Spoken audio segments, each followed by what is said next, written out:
हिंद दोस्तों, स्वागत है आप सभी का। दोस्तों इस क्लास में हम कर रहे हैं उत्तर प्रदेश की पीसीएस यानी कि UP PCS prelim test series 2023। दोस्तों इससे पहले हम जीएस वर्ल्ड की टेस्ट सीरीज कर चुके हैं और दृष्टि आईएएस की टेस्ट सीरीज 2302 को भी कर चुके हैं और इसका कोड है 2301। आज हम इसको करने वाले हैं। लगभग इसमें 150 प्रश्न दे रखे हैं और इनको हम अच्छे से देखेंगे। दोस्तों आपको हर प्रश्न को देखना है और दोस्तों आपके कितने प्रश्न गलत हैं और कितने सही हैं आपको ये कमेंट बॉक्स में बताना है। जो प्रश्न आपका गलत जा रहा है उसे आपको नोट करना है, जो सही जा रहा है आप उसे नोट नहीं करेंगे तो कोई बात नहीं, लेकिन जो गलत जा रहा है उसको आपको नोट कर लेना है, जिससे कि आप रिवीजन करें तो आपको वो प्रश्न अच्छे से याद हो जाए।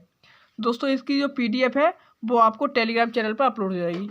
दोस्तों टेलीग्राम चैनल पर इस पीडीएफ को प्राप्त करने के बाद आपको वहाँ पर उस पीडीएफ में प्रश्न को नहीं पढ़ना है, वहाँ पे जाने के बाद उसकी व्याख्या को पढ़ लेना है। जो प्रश्न दे रखे हैं, जो आपके प्रश्न गलत हैं सही है, उन सभी प्रश्नों की व्याख्या को अच्छे से पढ़ लेना है और हर प्रश्न को अच्छे से देखते हुए चलेंगे। तो चलिए देखते हैं आज का हम पहला प्रश्न को देख लेते हैं। कौन सा है हमारा पहला प्रश्न।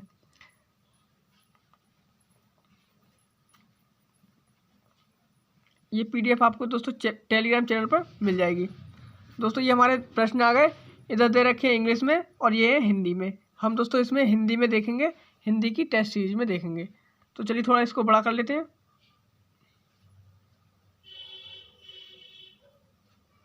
आज का हमारा पहला प्रश्न है, अप्रैल 2022 में लंदन में रॉयल जियोग्राफिकल सोसाइटी में निम्नलिखित में से किसे बेहटली गोल्ड पुरस्कार से सम्मानित किया गया है। दोस्तों ये प्रश्न दे रखा है, इसे अच्छे से देखिए और बताइएगा इसका कौन सा ऑप्शन हमारा राइट होगा। व्हिटली गोल्ड पुरस्कार 2022 किसे दिया गया है और ये लंदन में दिया गया है। दोस्तों आपने इसका आंसर सोच लिया होगा, मैं इसका आंसर बताता हूँ। इसका आंसर है ऑप्शन बी, चारुदत्त मिश्रा। चारुदत्त मिश्रा को व्हिटली गोल्ड पुरस्कार दिया गया है। चारुदत्त मिश्रा को दोस्तों हिम तेंदुआ संरक्षणवादी भी कहते हैं, याद रखना, इन्हें हिम तेंदुआ संरक्षणवादी कहते हैं। अगर प्रश्न में आपसे व्हिटली गोल्ड पुरस्कार के अलावा अगर ये पूछ लिया जाए कि निम्नलिखित में से कौन हिम तेंदुआ संरक्षणवादी है, तब याद रखना चारुदत्त मिश्रा। चारुदत्त मिश्रा ये हिम तेंदुआ संरक्षणवादी है, तो ऑप्शन बी हमारा राइट हो जाएगा। अगले प्रश्न की ओर बढ़ते हैं दोस्तों। अगला प्रश्न क्या है हमारा। अगला प्रश्न है दोस्तों, इस प्रश्न को अच्छे से देखिए और बताइए कौन सा ऑप्शन इसमें हमारा राइट हो जाएगा। ऑप्शन कौन सा हमारा इसमें राइट हो जाएगा। दो कथन दे रखे हैं और देखिए कौन सा ऑप्शन हमारा इसमें राइट हो जाएगा। प्रश्न है जैव विविधता अधिनियम 2002 के संबंध में। जैव विविधता अधिनियम 2002 के संबंध में बताइए और इसमें कौन सा कथन हमारा सही हो जाएगा। दोस्तों प्रश्न को पढ़ लेते हैं। जैव विविधता अधिनियम 2002 के संदर्भ में निम्नलिखित में से कौन सा कथन सही है। दोस्तों पहला कथन है, जैव विविधता अधिनियम को जैव विविधता पर संयुक्त राष्ट्र सम्मेलन में निहित उद्देश्यों को लागू करने के लिए अधिनियमित किया गया था। एकदम राइट है दोस्तों, पहला कथन राइट है। इसे ऐसे ही पढ़ लिएगा और समझिएगा। हमारा पहला कथन तो राइट है। अब दूसरे कथन को और देख लेते हैं। दूसरा कथन क्या है, भारतीय वन्यजीव संस्थान का गठन जैव विविधता अधिनियम 2002 के तहत किया गया है। किसके तहत किया गया है, 2002 के तहत किया गया है। तो दोस्तों इस अधिनियम का गठन कब किया गया था, तो ये दोस्तों पर्यावरण वन जलवायु परिवर्तन मंत्रालय द्वारा इसमें दे दिया गया। क्या दे दिया गया, भारतीय वन्यजीव संस्थान का गठन जैव विविधता अधिनियम। दोस्तों इसका गठन किया गया है जलवायु परिवर्तन मंत्रालय द्वारा 1982 में स्वायत्त संस्थान के रूप में देहरादून में किया गया था। ये देहरादून में स्थित है। कहाँ स्थित है, देहरादून में स्थित है। तो दोस्तों याद रखेंगे इसका गठन 1982 के अधिनियम से किया गया है। 1982 के अधिनियम से किसके द्वारा, जलवायु परिवर्तन मंत्रालय द्वारा, और यह एक स्वायत्त संस्था है और ये कहाँ स्थित है, देहरादून उत्तराखंड में स्थित है। याद रखना, दूसरा गलत हो जाएगा, पहला सही है। पहला सही है, दूसरा गलत है। तो दोस्तों आंसर देख लेते हैं क्या सही हो जाएगा। हमारा आंसर होगा ऑप्शन ए, केवल एक सही है। अगले प्रश्न की ओर बढ़ते हैं। अगला प्रश्न देख लेते हैं दोस्तों। अगला प्रश्न है जैविक घटकों के संदर्भ में। आप प्रश्न को देखिए और बताइए इसका क्या आंसर होगा। अपने मन में सोच लीजिएगा और कॉपी पर भी लिख लीजिएगा कि हमारा कौन सा प्रश्न गलत जा रहा है, कौन सा सही जा रहा है। इसमें दे रखा है मृदा, जल, वायु, प्रकाश जैविक घटकों का एक महत्वपूर्ण हिस्सा है। जैविक घटकों का एक कैसा है, महत्वपूर्ण हिस्सा है। तो दोस्तों याद रखना जैविक घटक कैसे होते हैं? जैसे कि पौधे, जंतु, सूक्ष्म, ये सब क्या है? जैविक जीव हैं। और दोस्तों अजैविक जीव कौन से होते हैं हमारे? अजैविक जीव होते हैं जैसे कि अकार्बनिक निर्जीव पदार्थ। अकार्बनिक और जो निर्जीव होते हैं वो हमारे अजैविक होते हैं, जैसे कि मृदा हो गया, जल, प्रकाश, वायु। तो दोस्तों इसमें दे दिया गया मृदा, जल, वायु, प्रकाश, ये सब कैसे हैं? ये सब हमारे अजैविक घटक हैं। याद रखना, ये सब हमारे कैसे घटक हैं? अजैविक घटक हैं। प्रश्न में दे दिया गया जैविक। मृदा, जल, वायु, प्रकाश, ये सब अजैविक घटक हैं, यानी कि निर्जीव है। जब निर्जीव है तो ये कैसे होंगे? अजैविक घटक होंगे। तो दोस्तों पहला गलत हो जाएगा हमारा। ये सब कैसे हैं? याद रखना, इनको नोट कर लेना। ये अजैविक घटक हैं। कैसे घटक है? अजैविक। ये मृदा, जल, वायु, प्रकाश, ये सब अजैविक घटक है, ना कि जैविक घटकों का एक महत्वपूर्ण हिस्सा है। तो पहला गलत हो जाएगा। दूसरा है अपरदनकारी कार्बनिक पदार्थ को विघटित करते हैं। दोस्तों ये वाला एकदम राइट है। दूसरा हमारा सही है। पहला तो गलत हो गया क्योंकि वो सभी जैविक पदार्थों के बारे में दे दिया गया, लेकिन ये अजैविक घटक है। अपरदनकारी कार्बनिक पदार्थ को विघटित करते हैं, ये वाला सही है। दूसरा सही है, पहला गलत है। तो आंसर क्या हो जाएगा? ऑप्शन सी, केवल 2 सही है। अगले प्रश्न की ओर बढ़ते हैं दोस्तों। अगला प्रश्न दोस्तों आपने करंट अफेयर में ये 100% पढ़ लिया होगा, मुझे उम्मीद है। नहीं पढ़ा है तो इसमें देख लेते हैं दोस्तों। प्रश्न नंबर 4 है कि बोंगो सागर अभ्यास को देखिए और बताइए कौन सा इसमें हमारा सही होंगे, कौन से इसमें गलत है, कौन सा सही होगा। मुझे उम्मीद है कि आपने इसका उत्तर सोच लिया होगा और इसे नोट कर लिया होगा। दोस्तों अगर प्रश्न आपका सही जाता है तो नोट करने की इतनी आवश्यकता नहीं है, गलत जाता है तब आप इसे नोट कर सकते हैं। प्रश्न में दे रखा है पहला कथन, यह भारत और बांग्लादेश के बीच एक द्विपक्षीय नौसैनिक अभ्यास है। दोस्तों एकदम राइट है। जो बोंगो सागर अभ्यास है ये भारत और बांग्लादेश के बीच आयोजित होती है। याद रखा, इस बार इसका तीसरा संस्करण किया गया है। कौन सा संस्करण? तीसरा संस्करण, 3rd संस्करण किया गया है, तृतीय संस्करण किया गया है। और दोस्तों अगला कथन दे रखा है, इस अभ्यास का आयोजन हिंद महासागर में किया गया था। कहाँ किया गया था? हिंद महासागर में। तो दोस्तों एकदम ये वाला कथन एकदम राइट है। भारत और बांग्लादेश के बीच में तो आप सभी को पता है बंगाल की खाड़ी है। बंगाल की खाड़ी में इसका आयोजन कहाँ किया गया? तो पोर्ट मोंगला बंगाल में किया गया। लिख देता हूँ, पोर्ट मोंगला बंगाल की खाड़ी में, पोर्ट मोंगला बंगाल की खाड़ी में किया गया था। तो दोस्तों हमारा ये दूसरा वाला तो गलत हो जाएगा। इसका आयोजन हिंद महासागर में नहीं किया गया है, बंगाल की खाड़ी पोर्ट मोंगला बांग्लादेश में किया गया है। पहला राइट है, दूसरा गलत है। तो दोस्तों आंसर क्या हो जाएगा? केवल ऑप्शन ए, केवल 1 सही है। आंसर क्या हो जाएगा? केवल 1 सही है। अगले प्रश्न की ओर बढ़ते हैं दोस्तों। अगला प्रश्न देखिएगा और बताइएगा कौन सा प्रश्न हमारा इसमें राइट होगा, कौन सा हमारा इसमें सही होगा। पहला है साइकेड के संदर्भ में निम्नलिखित कथनों में से कौन सा कथन सही है। साइकेड के बारे में देखिए और बताइए दोस्तों कौन सा इसमें सही होगा। कथन देख लेते हैं हम। पहला है साइकेड आवृतबीजी वृक्ष है। साइकेड कैसे है? आवृतबीजी बीज है। तो दोस्तों आपको याद रखना है यहाँ पर एक छोटी सी गलती है बस, आवृत्ति और अनावृतबीजी। आवृत्ति और एक होता है अनावृतबीजी। दोस्तों हमारे कथन में दिया गया है आवृतबीजी, लेकिन जो साइकेड होते हैं वो कैसे होते हैं? वो अनावृतबीजी होते हैं। कैसे होते हैं? अनावृतबीजी होते हैं, ना कि आवृतबीजी। दोस्तों पहला इसलिए हमारा गलत हो जाएगा, ये पॉइंट याद रखना। ये साइकेड कैसे होते हैं? अनावृतबीजी होते हैं, ना कि आवृतबीजी। साथ ही यह एक लिंगी होते हैं। कैसे होते हैं? एक लिंगी पौधे होते हैं। याद रहेगा, साइकेड एक लिंगी है, ये अनावृतबीजी है, एक लिंगी है। तो पहला तो हमारा इसलिए गलत है, पहला इसलिए गलत है क्योंकि ये अनावृतबीजी होते हैं। पहला गलत है। दूसरे देख लेते हैं, ये देश के पश्चिमी और पूर्वी घाटों में पाए जाते हैं। देश के पश्चिमी और पूर्वी घाटों में पाए जाते हैं, एकदम ये वाला राइट है। दोस्तों ये देश के पश्चिमी और पूर्वी घाटों में पाए जाते हैं। दूसरा कथन एकदम राइट दे दिया है, पहला गलत है क्योंकि यह एक अनावृतबीजी और एक लिंगी पौधे होते हैं। पहला गलत है, दूसरा सही है। तो ऑप्शन क्या होगा? ऑप्शन सी राइट हो जाएगा। केवल दो सही है। अगला प्रश्न है दोस्तों हमारा तेल रिसाव के संबंध में। प्रश्न नंबर 6 दे रखा है, तेल रिसाव के संबंध में निम्नलिखित में से कौन सा कथन सही है।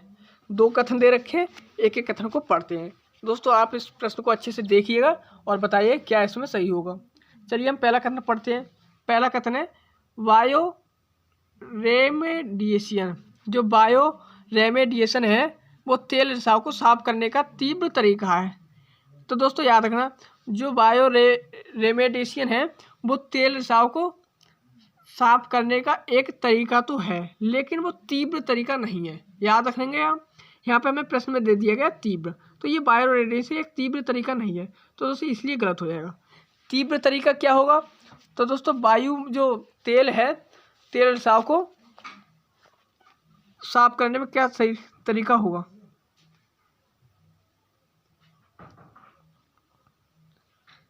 बायो रेमेडिएशन तेल रिसाव को साफ करने का सबसे तीव्र तरीका है। तो दोस्तों ये वाला गलत है।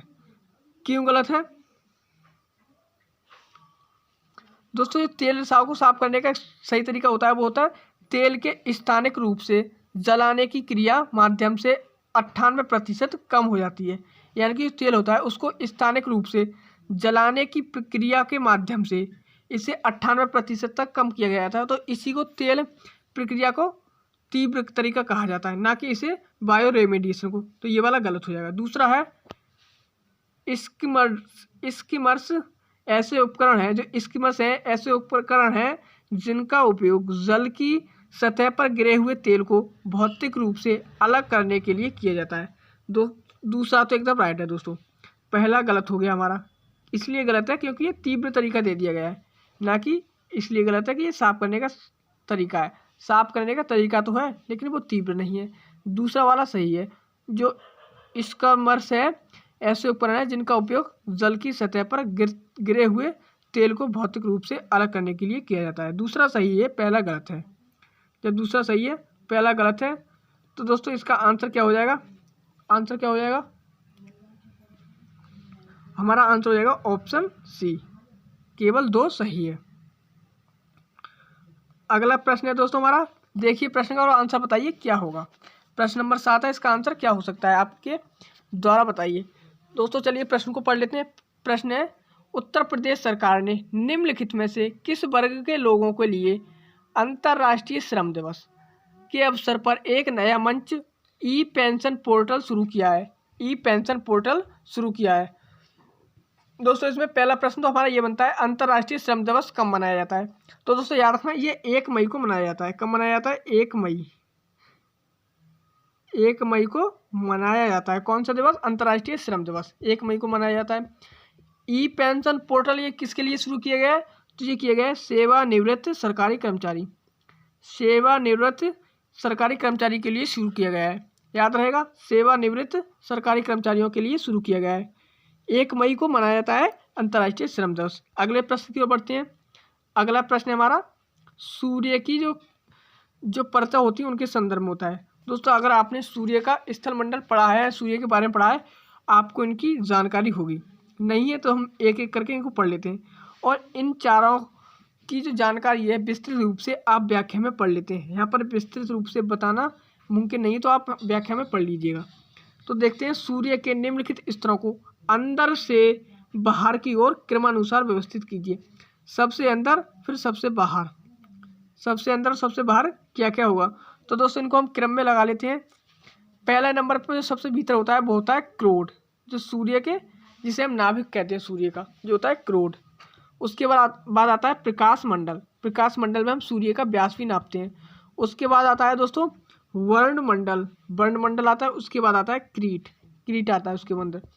तो दोस्तों आंसर को देख लेते हैं। आंसर तो हमारा यहीं से निकल आएगा कि थर्ड दे रखा है फिर सेकंड है। पहले थर्ड है फिर उसके बाद सेकंड है। थर्ड सेकंड ऑप्शन दो ऑप्शन में दे रखा है, इसमें दे रखा है, इसमें दे रखा है। उसके बाद आता है हमारा वर्णमंडल। तो दोस्तों इसमें दे रखा है वर्णमंडल। ऑप्शन सी में दे रखा है, ऑप्शन सी हमारा राइट आंसर है। उसके बाद आता है क्रीट। अगले प्रश्न की ओर बढ़ते हैं। ये इनका क्रम हो जाएगा, इनको याद कर लेना। अगर प्रश्न से आप कभी बन जाता है तो यह गलत नहीं जाना चाहिए। अगला प्रश्न है, निम्न में से कौन सा एकमात्र स्तनपायी जीव है जो उड़ सकता है? तो दोस्तों आप सभी को पता है स्तनपायी जीव जो एकमात्र उड़ सकता है, ये सभी को पता है, वो होता है चमगादड़। चमगादड़ विश्व का एक ऐसा जीव है जो स्तनपायी है और उड़ भी सकता है। जो चमगादड़ है दोस्तों, इसकी उंगलियां मानव उंगलियों के बराबर होती हैं, यानी कि इसकी 5 उंगलियां होती हैं, याद रहेगा। अगला प्रश्न हमारा, अगला प्रश्न देखिए और इसके 2 कथन दे रखे हैं और बताइए कौन सा प्रश्न हमारा इसमें सही होने वाला है। प्रधानमंत्री रोजगार सृजन कार्यक्रम, प्रधानमंत्री रोजगार सृजन कार्यक्रम PMEGP के संदर्भ में निम्नलिखित में से कौन सा कथन सही है। तो दोस्तों देखिए दोनों में से कौन सा कथन सही होगा, पढ़ लेते हैं पहले कथन को। यह नए उद्यम स्थापित करने के लिए वित्तीय सहायता प्रदान करने की एक योजना है। दोस्तों एकदम राइट है, पहला भी कथन राइट है। दूसरा है इसे खादी और ग्रामोद्योग आयोग KVIC द्वारा कार्यान्वित किया जा रहा है, ये भी राइट है। दोस्तों इसमें हमारे दोनों कथन राइट हो गए, फर्स्ट और सेकंड दोनों राइट है। तो आंसर क्या हो जाएगा, 1 और 2 दोनों। 1 और 2 दोनों सही उत्तर किस में दे रखा है, ऑप्शन बी में दे रखा है, तो ऑप्शन बी राइट आंसर हो जाएगा। अगले प्रश्न की ओर बढ़ते हैं दोस्तों। अगला प्रश्न क्या हमारा, अगला प्रश्न है निम्नलिखित में से किस विश्वविद्यालय ने खेलो इंडिया यूनिवर्सिटी गेम्स KIUG 2021 का खिताब जीता हुआ है। इसमें पूछा हुआ है 2021 का खिताब, खेलो इंडिया यूनिवर्सिटी गेम 2021। तो दोस्तों आप सभी को पता होगा यह जीता है जैन विश्वविद्यालय बेंगलुरु ने। जैन विश्वविद्यालय जो बेंगलुरु में स्थित है, बेंगलुरु कर्नाटक में स्थित है, उसने जीता हुआ है। बेंगलुरु कर्नाटक में जीता हुआ है, याद रहेगा, बेंगलुरु कर्नाटक में जीता हुआ है। अगला प्रश्न है कीट पक्षी पौधों के बारे में, कीट पक्षी पौधों के बारे में दे रखा है। बताइए दोस्तों इसमें कौन से कथन सही होंगे। तो कीट पक्षी पौधों के बारे में सही कथन को देख लेते हैं। पहला कथन है हमारा, उनके अक्सर कई आकर्षण होते हैं जैसे चमकीले रंग, मीठा स्राव, एकदम राइट है। दोस्तों ये कीट पक्षी पौधे होते हैं, वो कहीं कहीं अपना मीठा जो स्राव है वो कर देते हैं, और दोस्तों अपने चमकीले रंग होते हैं उनके, तो उनसे क्या होता है, जो कीट पक्षी होते हैं वो अपने आहार को, जो पौधे होते हैं वो कीड़ों को अपनी ओर आकर्षित कर लेते हैं। तो दोस्तों इसे ये पहला कथन तो सही हो जाएगा। दूसरा है ड्रोसेरा और एल्ड्रोवांडा इसके उदाहरण है, यानी कि ड्रोसेरा और एल्ड्रोवांडा जो पौधे हैं वो कीट पक्षी पौधे हैं। ड्रोसेरा और एल्ड्रोवांडा ये कीट पक्षी पौधे हैं। दोस्तों दोनों कथन हमारे क्या हैं, सही हैं, फर्स्ट और सेकंड सही हैं। दोस्तों इसमें ये है याद रखना, ड्रोसेरा और एल्ड्रोवांडा ये कीट पक्षी पौधे हैं, इसमें ये पॉइंट याद रखना। आंसर क्या हो जाएगा, ऑप्शन बी 1 और 2 दोनों हमारा आंसर हो जाएगा। अगले प्रश्न की ओर देख लेते हैं दोस्तों। अगला प्रश्न क्या है, अगला प्रश्न दे रखा है नीचे दिए गए कथन एक को अभिकथन A तथा दूसरे को कारण R कहा गया है। ये अभिकथन दे रखा है, ये कारण दे रखा है, देख लेते हैं इसमें से क्या सही होने वाला है। पहला है संक्रमिका में प्रजातियों की एक नई श्रेणी पाई जाती है। जो संक्रमिका है उसमें प्रजातियों की एक नई श्रेणी पाई जाती है, एकदम राइट है, पहला तो राइट है। दूसरा है कारण R, संक्रमिका 2 या 2 से अधिक विविध पारिस्थितिक तंत्रों के बीच संगम का एक क्षेत्र है। दोस्तों ये भी राइट है। दोस्तों दूसरा कथन भी हमारा सही है, कारण सही है R, और दोस्तों पहला भी सही है। आंसर देख लेते हैं इसमें क्या हो जाएगा। आंसर होगा हमारा ऑप्शन A और R दोनों सही हैं, R A का सही व्याख्या करता है, ये हमारा ऑप्शन A राइट हो जाएगा। अगले प्रश्न की ओर देख लेते हैं दोस्तों। अगला प्रश्न है हमारा, हाल ही में चर्चा में रहा 17वां एशिया मीडिया शिखर सम्मेलन आयोजित किया गया था। एशिया मीडिया शिखर सम्मेलन ये कहाँ आयोजित किया गया। तो दोस्तों याद रखना ये किया गया है ऑप्शन सी में, Asia Pacific institute for broadcasting development द्वारा, यानी कि AIBD द्वारा, Asia Pacific institute for broadcasting development द्वारा 17वां एशिया मीडिया शिखर सम्मेलन आयोजित किया गया था। अगला प्रश्न है दोस्तों हमारा, जैव चिकित्सा अपशिष्ट प्रबंधन संशोधन अधिनियम 2018 चरणबद्ध तरीके से समाप्त करने पर लक्षित था, यानी कि जो इसका लक्षित नियम है 2018 चरणबद्ध तरीके से समाप्त करने का लक्षित था। तो दोस्तों याद रखना क्या लक्षित था, तो ये था क्लोरीन युक्त प्लास्टिक बैग को, क्लोरीन युक्त प्लास्टिक बैग को क्या करना था, इसको समाप्त करने का इनका लक्ष्य था। किसका, जैव चिकित्सा अपशिष्ट प्रबंधन संशोधन नियम 2018, क्लोरीन युक्त प्लास्टिक के बैग है उसको समाप्त करना इसका लक्ष्य था 2018 तक। अगले प्रश्न देख लेते हैं दोस्तों। अगला प्रश्न बहुत ही इंपॉर्टेंट है, प्रवाल व्यंजक के कारण। प्रवाल जो व्यंजक है उसके संदर्भ में 2 कथन दे रखे हैं और बताना है कौन सा कथन सही है कौन सा गलत है। पहला कथन हमारा, जब प्रवालों पर दबाव पड़ता है तो वे अपने उत्तकों के अंदर रहने वाले जूजे थैले को अलग कर देते हैं।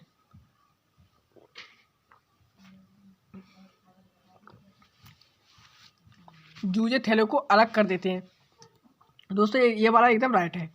जब प्रवाल होते हैं उन पर जब कोई दबाव पड़ता है तो उनके उत्तक के अंदर जो रहने वाले जूजे थैले हैं उनको क्या करते हैं, वे अलग कर देते हैं। एकदम राइट है। दूसरा है, प्रवाल व्यंजक का एक प्राकृतिक प्रक्रिया है। जो प्रवाल व्यंजक होती है वह एक प्राकृतिक प्रक्रिया, ये भी राइट है। दोस्तों दोनों कथन हमारे सही हैं। दोनों कथन सही है तो आंसर क्या होगा, ऑप्शन बी राइट हो जाएगा। 1 और 2 दोनों। याद रखना प्रवाल व्यंजक के बारे में अगर ये कथन आपसे पूछे जाते हैं तो गलत नहीं होने चाहिए आपके। अगर आप इनके बारे में और अधिक पढ़ना चाहते हैं तो आप इस PDF में पढ़ लीजिएगा। दोस्तों अगले प्रश्न पे चलते हैं। अगला प्रश्न क्या है हमारा, अगला प्रश्न है सेमीकॉन इंडिया सम्मेलन 2022। सेमीकॉन इंडिया सम्मेलन 2022 का आयोजन किया गया था। तो दोस्तों याद रखना सेमीकॉन इंडिया सम्मेलन 2022 का आयोजन ये किया गया है बेंगलुरु में। बेंगलुरु में इसका आयोजन किया गया है, याद रहेगा बेंगलुरु में। सेमीकॉन इंडिया सम्मेलन 2022 का आयोजन बेंगलुरु में किया गया है। अगला प्रश्न है दोस्तों हमारा फाइटोप्लांटन के बारे में। देखिए दोस्तों 2 कथन दे रखे हैं और बताइए कौन सा कथन हमारा सही है या कौन सा गलत है। पहला कथन दे रखा है, दूसरा कथन दे रखा है। पहला कथन है दोस्तों हमारा, यह सभी पौधों से उत्पादित 90% से अधिक ऑक्सीजन उत्पादित करते हैं। तो दोस्तों ये वाला गलत है हमारा। पहला तो गलत है कि दोस्तों 90% ऑक्सीजन यह उत्पादित नहीं करते हैं फाइटोप्लांट। अगला है फाइटोप्लांटन को विकास और प्रजनन के लिए नाइट्रोजन और फास्फोरस की आवश्यकता होती है। ये वाला सही है। जो फाइटोप्लांटन होते हैं उनके विकास के लिए और प्रजनन के लिए नाइट्रोजन और फास्फोरस की तो आवश्यकता होती है, लेकिन ये 90% से अधिक ऑक्सीजन का उत्पादन नहीं करते। वायुमंडल में हमारे में 21% ऑक्सीजन है, उसमें 90% ये उत्पादित नहीं करते, इसलिए पहला तो गलत है। दूसरा सही है। पहला गलत दूसरा सही, तो आंसर क्या होगा, ऑप्शन सी आंसर हो जाएगा, केवल 2। अगला प्रश्न है दोस्तों हमारा, क्योटो प्रोटोकॉल के संदर्भ में निम्नलिखित में से कौन सा कथन सही नहीं है। 4 कथन दे रखे हैं दोस्तों, हम चारों कथनों को देखेंगे। इसमें से हमारे 3 कथन सही हैं। उन 3 कथनों को आपको अपने दिमाग में बिठा लेना है, क्यों सही है क्यों गलत है और कौन सा क्यों गलत है, ये भी हम देखेंगे। अगला हमारा पहला, इसमें ऑप्शन दे रखा है, यह औद्योगिक देशों के लिए बाध्यकारी उत्सर्जन में कमी लक्ष्य निर्धारित करता था। दोस्तों एकदम राइट है। जो औद्योगिक देश होते हैं जो उत्सर्जन कर रहे हैं ग्रीन हाउस गैसों का, यानी कि गर्म गैसों का, उनको लक्ष्य निर्धारित करता हुआ नजर आ रहा है। यानी कि उनको लक्ष्य धरना है कि हमें इतने वर्ष तक इतना लक्ष्य प्राप्त करना है। तो दोस्तों पहला तो इसमें सही है, तो पहला आंसर होगा नहीं। दूसरा है, यह वर्ष 2008 में लागू हुआ था। 2008 में। तो दोस्तों ये वाला गलत है। क्यों गलत है, क्योटो प्रोटोकॉल ये 11 दिसंबर 1997 को हुआ था। कब हुआ था, 11 दिसंबर 1997। याद रहेगा। क्योटो कहाँ स्थित है, जापान में स्थित है। जापान में स्थित है क्योटो, और ये 1997 में हुआ था। 11 दिसंबर 1997 में हुआ था। लागू कब से हुआ था, ये पॉइंट हमारा बहुत ही इम्पोर्टेंट है। यह 16 फरवरी, कब हुआ था लागू, 16 फरवरी, और कब हुआ था, 2005 को। 16 फरवरी 2005 को लागू हुआ था। 16 फरवरी 2005 को लागू किया गया था। इसमें दे दिया गया 2008, जब 2008 दे दिया गया तो यही गलत है। जब दोस्तों यह गलत है हमारा 2008 वाला, तो आंसर क्या हो जाएगा, ऑप्शन बी हमारा आंसर हो जाएगा, क्योंकि ये 2008 में नहीं 2005 में लागू हुआ था। आंसर ऑप्शन बी हमारा सही है। आंसर में पूछा हुआ है कौन सा सही नहीं है, तो बी ऑप्शन हमारा सही नहीं है। आंसर क्या होगा, ऑप्शन बी। अगला इसमें भी 2 पॉइंट है, वो भी पढ़ लेते हैं और उन्हें देख लेते हैं। इसने उत्सर्जन के व्यापार के आधार पर एक बाजार तंत्र विकसित किया है। ये भी हमारा सही है। वर्तमान में क्योटो प्रोटोकॉल में 192 पक्षधर देश शामिल हैं, यानी कि इसमें 192 देश शामिल हैं। ये भी राइट है। हमारा आंसर तो इसमें ऑप्शन बी हो गया, क्योंकि ये 2005 में लागू हुआ था, ना कि 2008 में। अगला प्रश्न है, बुंदेलखंड एक्सप्रेस की कुल लंबाई कितनी है। याद रखना बुंदेलखंड एक्सप्रेस एक्सप्रेसवे ये उत्तर प्रदेश में है, उत्तर प्रदेश में, और इसकी लंबाई 296 किलोमीटर 296.7 किलोमीटर है। याद रहेगा 296.7 किलोमीटर।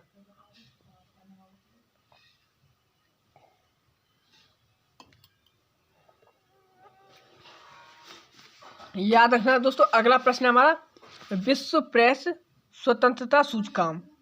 विश्व प्रेस स्वतंत्रता सूचकांक 2022 का भारत का स्थान क्या है? दोस्तों इसमें आपको बताना है विश्व प्रेस स्वतंत्रता सूचकांक में पहले नंबर पे कौन सा देश है, आपको ये पॉइंट बताना है। मैं आपको बता देता हूँ भारत का 2022 में कौन सा स्थान रहा है, तो 150वां स्थान भारत का रहा है 2022 में। लेकिन आपको यह बताना है विश्व प्रेस स्वतंत्रता सूचकांक में पहले नंबर पे कौन है, ये आपको जरूर बताना है। अगला प्रश्न है चैन कुरुंजी के संदर्भ में निम्नलिखित में से कौन सा कथन सही है? तो दोस्तों याद रखना चैन कुरुंजी ये हिमालय में पाया जाता है, तो दोस्तों एकदम गलत है। ये पश्चिमी घाट में पाया जाता है। कहाँ पाया जाता है? पश्चिमी घाट में पाया जाता है। कहाँ पाया जाता है? पश्चिमी घाट में पाया जाता है, ना कि हिमालय में। पहला गलत हो जाएगा। दूसरा है इसका उपयोग गठिया के उपचार में किया जाता है। एकदम ये वाला राइट है, ये एकदम राइट है। चैन कुरुंजी ये पश्चिमी घाट के अगस्थामाला पहाड़ियों में पाया जाता है। कहाँ पाया जाता है? अगस्थामाला पहाड़ियों में। अगर आपको प्रश्न में दे दिया जाए अगस्थामाला पहाड़ियों में चैन कुरुंजी पाई जाती है, तो ये वाला एकदम राइट हो जाएगा दोस्तों, याद रखना। दोस्तों इसमें हमारा पहला गलत है और दूसरा सही है, तो हम आंसर क्या होगा? ऑप्शन सी केवल 2 सही है। केवल 2 सही है, आंसर हमारा हो जाएगा।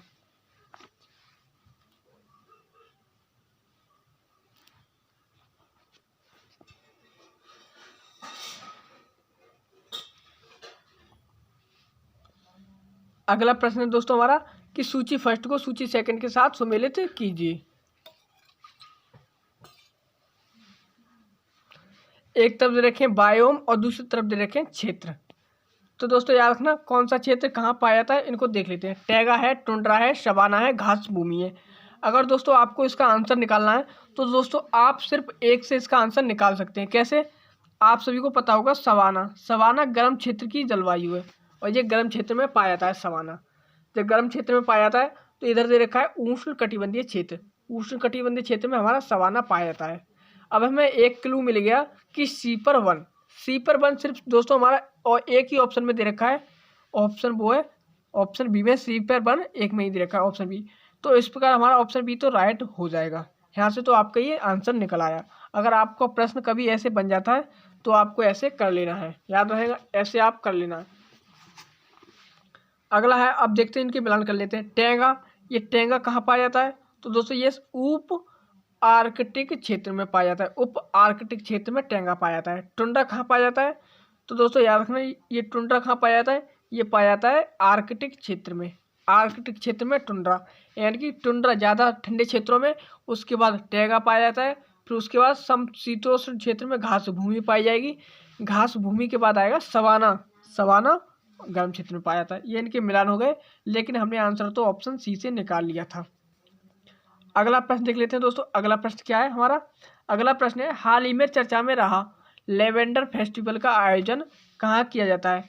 याद रखना लेवेंडर फेस्टिवल का आयोजन आप सभी को पता होगा, नहीं पता है तो याद रखना जम्मू कश्मीर में होता है। जम्मू कश्मीर में किया जाता है इसका आयोजन लेवेंडर फेस्टिवल का। अगला प्रश्न है दोस्तों हमारा निम्नलिखित में से कौन सा आवृतबीजी पौधा नहीं है? हमसे पूछा हुआ है आवृतबीजी पौधा नहीं है। तो मकई, आलू, शाहबतूल और शंकु वृक्ष, इनमें से पूछा हुआ है आवृतबीजी पौधा नहीं है, तो वो नहीं है शंकु वृक्ष। शंकु वृक्ष ये आवृतबीजी पौधा नहीं है, आवृतबीजी नहीं है। बाकी सब आवृतबीजी हैं। शंकु वृक्ष है, आवृतबीजी नहीं है, तो ऑप्शन डी राइट हो जाएगा। ऑप्शन डी शंकु वृक्ष। अगला प्रश्न है दोस्तों हमारा, अगला प्रश्न है निम्नलिखित में से कौन सा उत्पाद इको मार्क योजना के अंतर्गत नहीं आता?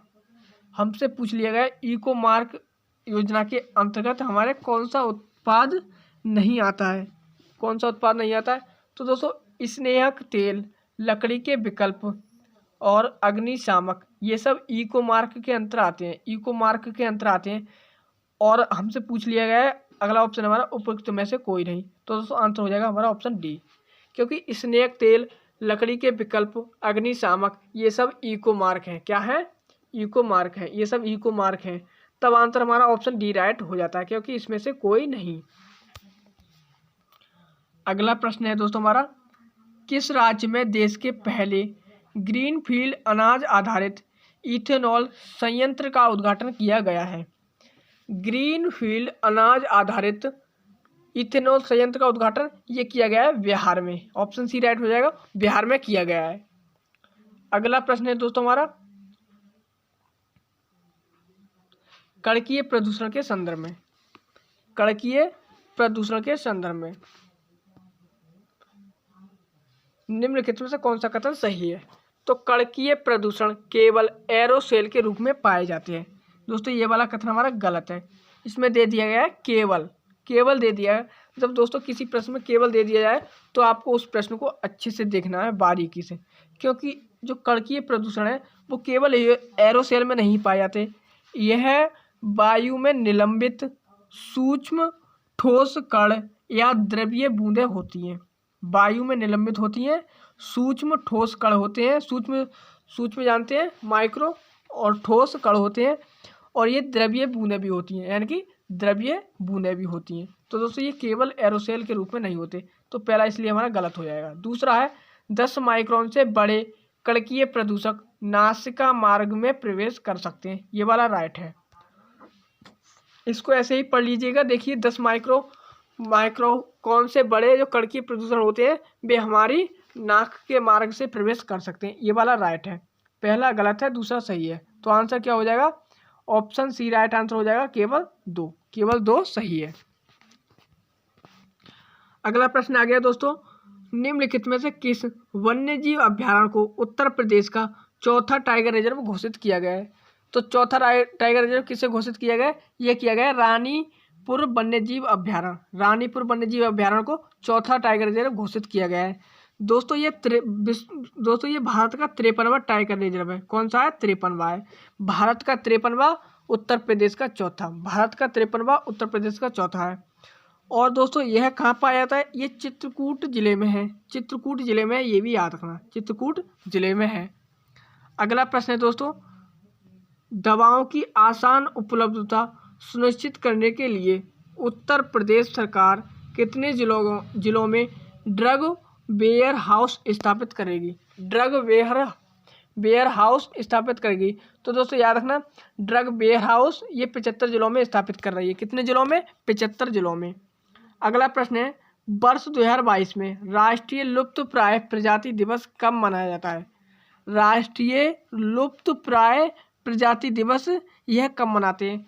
तो दोस्तों यह मनाते हैं 20 मई को। 20 मई को राष्ट्रीय लुप्तप्राय प्रजाति दिवस मनाया जाता है। अगला प्रश्न है, सूची फर्स्ट को सूची सेकंड के साथ सुमेलित कीजिए। एक तरफ दे रखे राष्ट्रीय उद्यान, दूसरी तरफ दे रखे स्थान। दोस्तों अगर आपको कभी ऐसा प्रश्न पूछा जाए तो आपको आंसर इसका कैसे निकालना है ये आप देख लीजिएगा। इसका आंसर हमें कैसे निकालना है।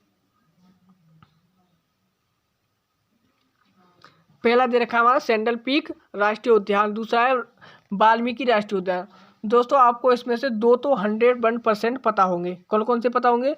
मुझे उम्मीद है आपको गिर राष्ट्रीय उद्यान जो गुजरात में है वो आपको पता होगा, और अगला है वाल्मीकि राष्ट्रीय उद्यान जो बिहार में, ये भी आपको पता होगा। जब आपको 2 पता चल गया तो आप इसका आंसर ऐसे निकाल सकते हैं। कैसे? हमारे बी पर 1 मिल गया और सी पर 4 मिल गया। बी पर 1, सी पर 4, ऑप्शन केवल बी में दे रखे हैं। कौन से? ऑप्शन बी में।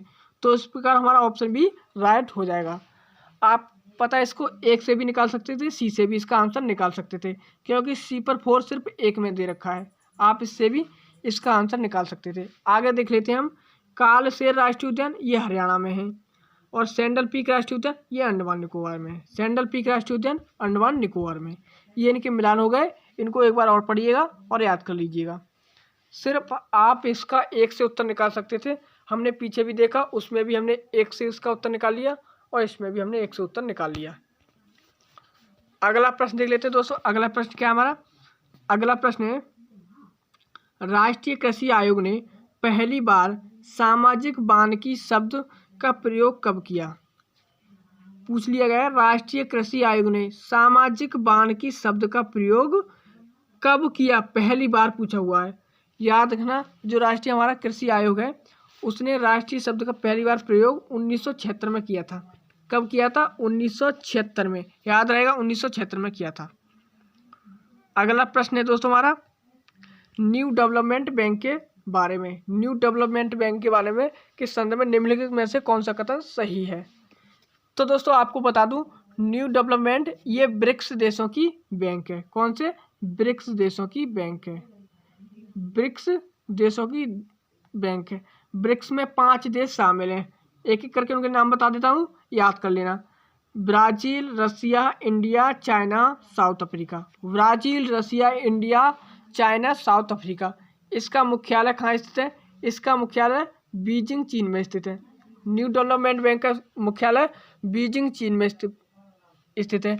इसकी स्थापना कब हुई? आप इसका कमेंट बॉक्स में उत्तर जरूर देना। मैं आपको फिर भी बता देता हूँ, यह 2014 में स्थापित की गई। 5 देश इसके शामिल हैं और 2014 में इसे शामिल किया गया।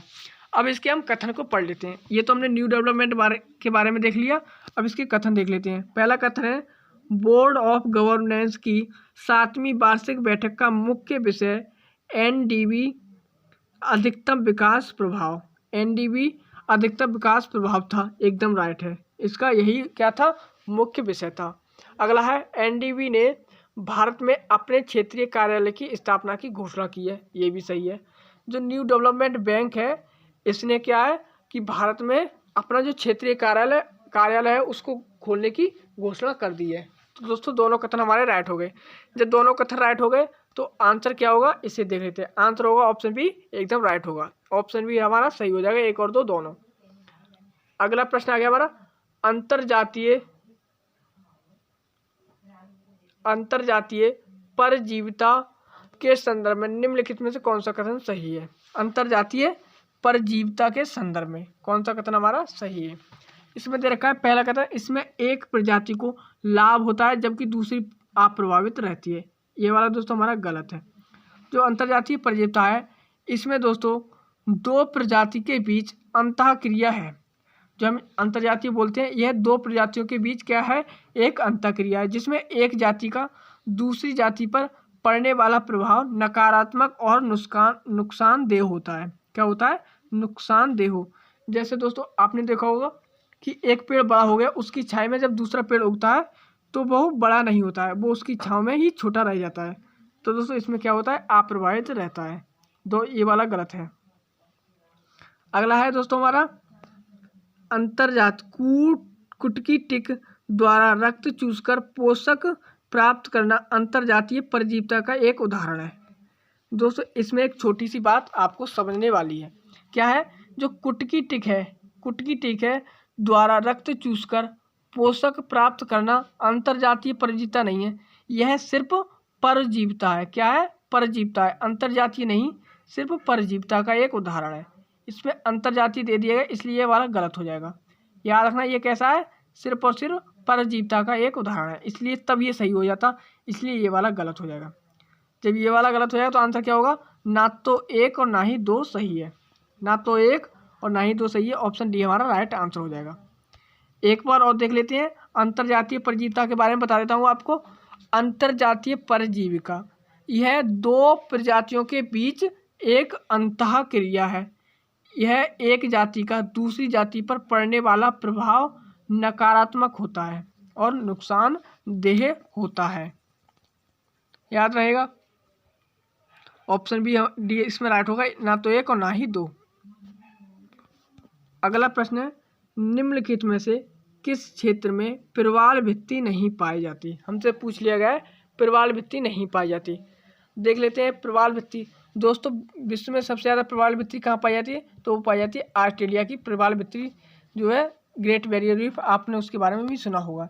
हम देख लेते हैं इसमें 4 कथन दे रखे हैं, ये तो भारत के संदर्भ में ही है। लक्षद्वीप समूह, दोस्तों आप सभी को पता है लक्षद्वीप समूह यह प्रवाल भित्तियों द्वारा निर्मित ही द्वीप समूह है। अगला है कच्छ की खाड़ी। किसकी खाड़ी है? कच्छ की खाड़ी। इसमें भी क्या है? प्रवाल भित्ति पाई जाती है। मन्नार की खाड़ी में भी पाई जाती है। खंबात की खाड़ी, खंबात की पहाड़ी, यह प्रवाल भित्ति नहीं है, प्रवाल भित्ति का क्षेत्र नहीं है खंबात की खाड़ी। याद रहेगा, ऑप्शन डी राइट होगा, खंबात की खाड़ी प्रवाल भित्ति की क्षेत्र नहीं है। अगला प्रश्न है दोस्तों हमारा, 7 मई 2022 को उत्तर प्रदेश सरकार ने किस विभाग के निर्देशन में राज्य के प्रत्येक जिले में हाईटेक नर्सरी विकसित की है? हाईटेक नर्सरी विकसित करने का निर्देश दिया है। दोस्तों किस विभाग ने दिया है? तो याद रखना, यह दिया है ग्रामीण विकास विभाग ने। ग्रामीण विकास विभाग ने हाईटेक नर्सरी विकसित करने का जो क्या दिया है, निर्देश दिया है ग्रामीण विकास विभाग ने।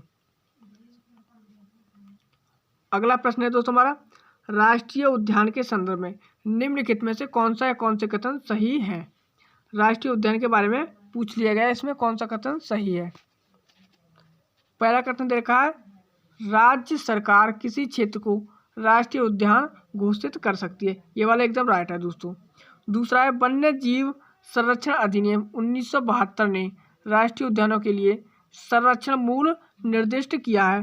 दोस्तों दूसरा कथन हमारा गलत है, इसमें पहला सही है दूसरा गलत है, तो आंसर देख लेते हैं क्या होगा। आंसर हो जाएगा केवल एक, ऑप्शन ए राइट हो जाएगा, केवल एक सही है। अब दोस्तों इसके बारे में आपको व्याख्या में पढ़ लेना है, पूरा अच्छे से दे रखा है। अगला प्रश्न है दोस्तों हमारा, sustainable use of wild species assessment report प्रकाशित की गई है। Sustainable use of wild species assessment report ये किसने प्रकाशित की है? तो दोस्तों याद रखना, ये की है इंटर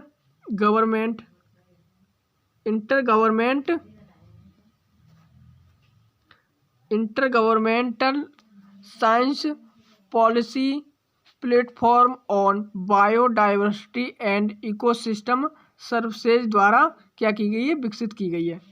याद रखना option D, inter governmental science policy platform on biodiversity and ecosystem services द्वारा विकसित की गई है। याद रहेगा ऑप्शन डी, इसमें हमारा राइट आंसर हो जाएगा।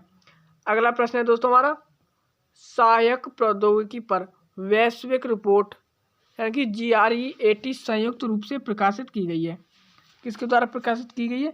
ये की गई विश्व स्वास्थ्य संगठन और संयुक्त राष्ट्र बाल कोष यानी कि एक यूनिसेफ है और WHO और यूनिसेफ के द्वारा प्रकाशित की गई है। सहायक प्रौद्योगिकी पर वैश्विक रिपोर्ट संयुक्त रूप से प्रकाशित की गई है। ऑप्शन डी, विश्व स्वास्थ्य संगठन और संयुक्त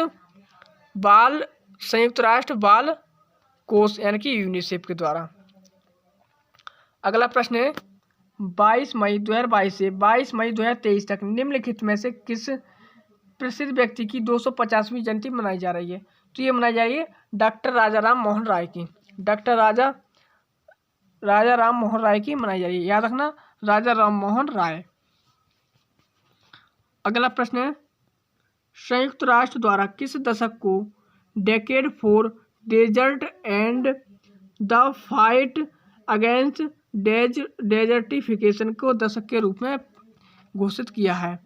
संयुक्त राष्ट्र की बात हो रही है और किस दशक को यानी कि 10 साल को decade for desert and the fight against desertification का दशक के रूप में घोषित किया है। तो ये किया है 2010 से 2020 के लिए, 2010 से 2020 के लिए घोषित किया गया है।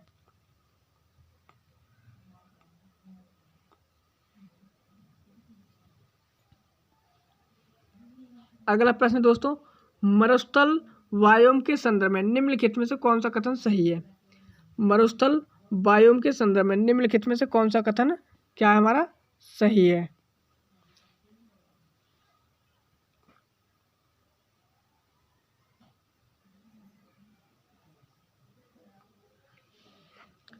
मरुस्थल बायोम के संदर्भ में निम्नलिखित में से कौन सा कथन सही है, देख लेते हैं। पहला कथन है, यहाँ 25 सेंटीमीटर से कम वार्षिक वर्षा होती है। कितने सेंटीमीटर से कम? 25 सेंटीमीटर से। तो एकदम राइट है। जहाँ पर 25 सेंटीमीटर से कम वार्षिक वर्षा होती है वह मरुस्थल बायोम क्षेत्र घोषित हो जाता है। अगला है, इस बायोम में पेड़ों की पत्तियां मांसल होती हैं। कैसी होती हैं? इस बायोम में पेड़ों की पत्तियां मांसल होती हैं। एकदम राइट है दोस्तों, दोनों कथन राइट होगा तो ऑप्शन बी राइट हो जाएगा, 1 और 2 दोनों। अगला कथन है, अगला प्रश्न है, IFPRI की वैश्विक खाद्य नीति रिपोर्ट के अनुसार निम्नलिखित कथनों में से कौन सा कथन सही है। देख लेते हैं कौन सा कथन सही है कौन सा गलत है। पहला है, जलवायु परिवर्तन के कारण भारत को बढ़ती भुखमरी के साथ साथ खाद्य उत्पादन में गिरावट की दोहरी समस्याओं का सामना करना पड़ रहा है। दोस्तों ये वाला एकदम राइट है। जलवायु परिवर्तन के कारण भारत में बढ़ती भुखमरी के साथ साथ उसमें खाद्य उत्पादन में गिरावट की दोहरी समस्याओं का भी सामना करना पड़ रहा है, एकदम राइट है, पहला सही है। दूसरा है इसमें, जलवायु परिवर्तन का प्रभाव भारतीयों की औसत कैलोरी खपत पर भी पड़ेगा। दोस्तों ये वाला गलत है। दोस्तों जो भारत है उसमें इसकी जलवायु परिवर्तन का भारत की जो औसत कैलोरी खपत है उस पर कोई प्रभाव नहीं पड़ेगा। दूसरा वाला इसलिए गलत है, पहला सही है दूसरा गलत है, तो आंसर क्या होगा, केवल एक सही है, ऑप्शन ए राइट हो जाएगा, केवल एक सही है। अगला प्रश्न है दोस्तों हमारा, सूची फर्स्ट को सूची सेकंड के साथ सम्मिलित कीजिए। एक तरफ दे रखे हैं संगठन, दूसरी तरफ दे रखी है स्थापना वर्ष। देख लेते हैं दोस्तों, इसका मिलान करते हैं कौन सा इसमें सही होने वाला है। देख लेते हैं दोस्तों, पहला है भारतीय पशु विकास बोर्ड, इसकी स्थापना 1962 में की गई थी, 1962 में की गई थी। दूसरा है केंद्रीय चिड़ियाघर प्राधिकरण, इसकी स्थापना 1992 में की गई थी, केंद्रीय चिड़ियाघर प्राधिकरण 1992 में। अगला है राष्ट्रीय जैव विविधता प्राधिकरण, इसकी स्थापना 2003 में की गई थी। वन्यजीव अपराध नियंत्रण बोर्ड, इसकी स्थापना 2007 में की गई। कब की गई, 2007 में। आंसर देख लेते हैं, 2, 1 और 4, 3, 2, 1, 4, 3 ऑप्शन में ए में दे रखा है, तो ऑप्शन ए हमारा राइट आंसर हो जाएगा। अगले प्रश्न को देख लेते हैं। अगला प्रश्न क्या है, मानव और जैव मंडल कार्यक्रम MAB पहल है, तो ये किसकी पहल है, मानव और जैव मंडल कार्यक्रम ये किसकी पहल है, तो याद रखना ये किसकी पहल है, तो ये पहल है यूनेस्को की, यूनेस्को की पहल है, किसकी, यूनेस्को की। अगला प्रश्न है, हाल ही में निम्नलिखित में से किसे उत्तर प्रदेश का नया महाअधिवक्ता नियुक्त किया गया है, तो उत्तर प्रदेश का नया महाअधिवक्ता किसे नियुक्त किया गया है, तो याद रखना यह किया गया है अजय कुमार मिश्रा को, अजय कुमार मिश्रा को घोषित किया गया। किसके स्थान पर आए हैं, ये आए हैं राघवेंद्र सिंह के स्थान पर, राघवेंद्र सिंह का स्थान लिया है अजय कुमार मिश्रा ने।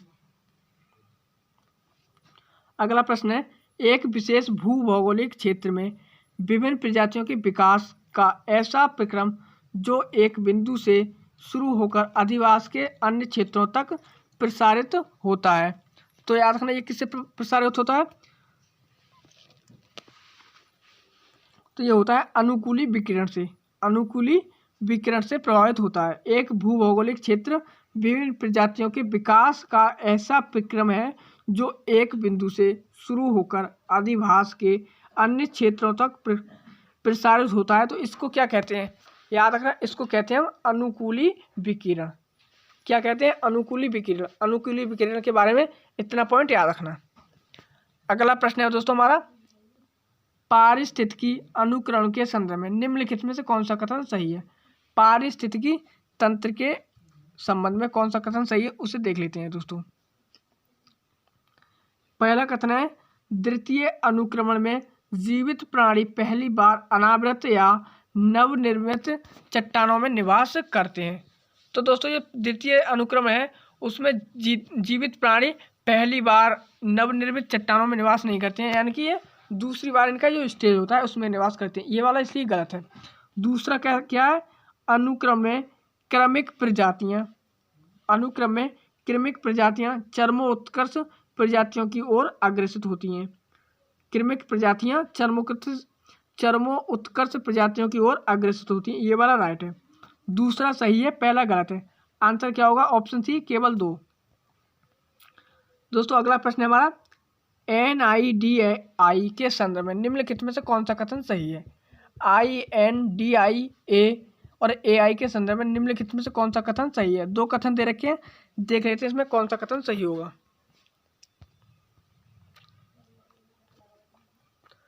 भारत का राष्ट्रीय कृत्रिम बुद्धिमत्ता पोर्टल, याद रखना ये जो इंडिया AI है यह भारत का राष्ट्रीय कृत्रिम बुद्धिमत्ता पोर्टल है। और यह कृत्रिम बुद्धिमत्ता और संबंध क्षेत्रों में एकल केंद्रीय ज्ञान केंद्र है। एकदम राइट है, पहला कथन तो राइट है। दूसरा है इंडिया AI इलेक्ट्रॉनिकी सूचना प्रौद्योगिकी मंत्रालय, राष्ट्रीय ई गवर्नेंस डिवीजन और IIT मद्रास का एक संयुक्त उद्यम है। तो दोस्तों ये वाला हमारा क्या हो जाएगा, गलत हो जाएगा। क्यों? इसमें दोस्तों IIT मद्रास दे दिया गया है, क्योंकि इसमें IIT मद्रास शामिल नहीं है, इसलिए ये वाला गलत हो जाएगा। देख लेते हैं कौन कौन से इसमें शामिल है मंत्रालय। तो राष्ट्रीय AI इलेक्ट्रॉनिकी मंत्रालय शामिल है इसमें, और सूचना प्रौद्योगिकी मंत्रालय शामिल है, और राष्ट्रीय ई गवर्नेंस डिवीजन शामिल है, और एक शामिल है नेशनल एसोसिएशन ऑफ सॉफ्टवेयर, ये इसमें शामिल है। ये वाला गलत है, दूसरा गलत है, पहला सही है। तो क्या आंसर होगा? ऑप्शन ए हमारा राइट आंसर हो जाएगा। केवल एक सही है, केवल एक सही है, ये हमारा आंसर हो जाएगा। दोस्तों ये हो गया आज की क्लास में हमारे 50 प्रश्न, इनको यहीं तक रखते हैं। अगली क्लास में हम 91वें नंबर पर प्रश्न से आगे की ओर देखेंगे। तो दोस्तों ये क्लास यहीं तक रखते हैं।